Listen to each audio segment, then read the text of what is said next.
Welcome to the Explainer. Today, we're going to untangle two really big ideas that get confused all the time: modernism and postmodernism. They might sound kind of similar, but trust me, their views on the world could not be more different. Okay, let's just dive right in. So here's how we're going to break this down. We're going to treat it like a big family story. First, we'll ask the main question. Then we'll meet the parent generation, which is modernism. After that, we'll meet its rebellious child, postmodernism. We'll see exactly where they butt heads. And finally, we'll get into why this whole family drama still has a huge impact on how we see the world today. All right, so you've definitely heard these terms thrown around, right? But what's the actual, real difference between them? Let's set the stage and get right to the heart of what this is all about.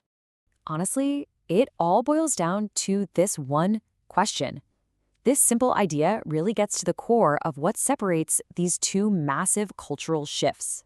Your answer says a lot about whether you're thinking like a modernist or a postmodernist. You see, one sees a broken puzzle that needs to be solved, while the other looks at the pieces and asks, hey, was there ever even a coherent picture to begin with? Okay, first up, modernism.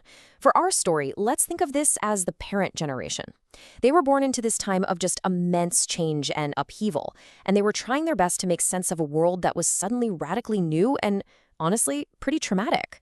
And you can see here, modernism didn't just pop up out of nowhere. It was a direct response to the shock of the early 20th century.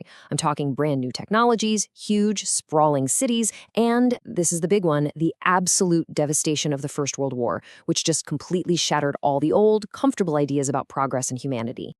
So, faced with all this chaos, the modernists basically felt that the old ways of doing things, telling stories, painting, making art, they just didn't work anymore. They weren't built for this new, broken reality. Their solution? To toss out the old rulebook and invent entirely new ways to express themselves in this desperate search for some kind of meaning. And this is the toolbox they used to do it. They used techniques like fragmentation and stream of consciousness, not just to be weird or different, but because it was a genuine attempt to show what this new reality felt like. You know, think of Virginia Woolf or James Joyce trying to capture the raw, unfiltered flow of thoughts in someone's head. It was a really earnest effort to rebuild a sense of meaning from all the broken pieces. So after the parents tried to rebuild everything, well, the next generation showed up. Enter postmodernism. This is our rebellious child, the one who looked at the world their parents tried so hard to fix and started asking some really, really skeptical questions. And this right here is the game changer. Unlike the modernists who were desperately searching for meaning, even a new one, postmodernists were suspicious of the whole idea.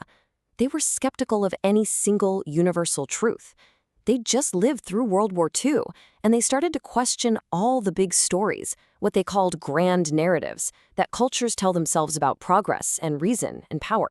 And their toolkit reflects this perfectly. It wasn't designed for building things up. It was for taking things apart. They used irony and a sense of playfulness to point out how absurd things could be.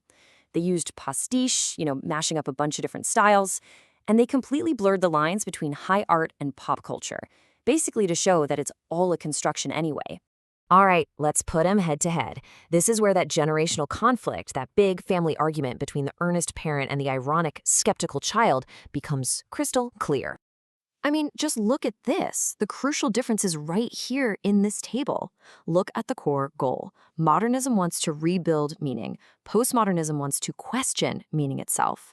And the attitude says it all, doesn't it?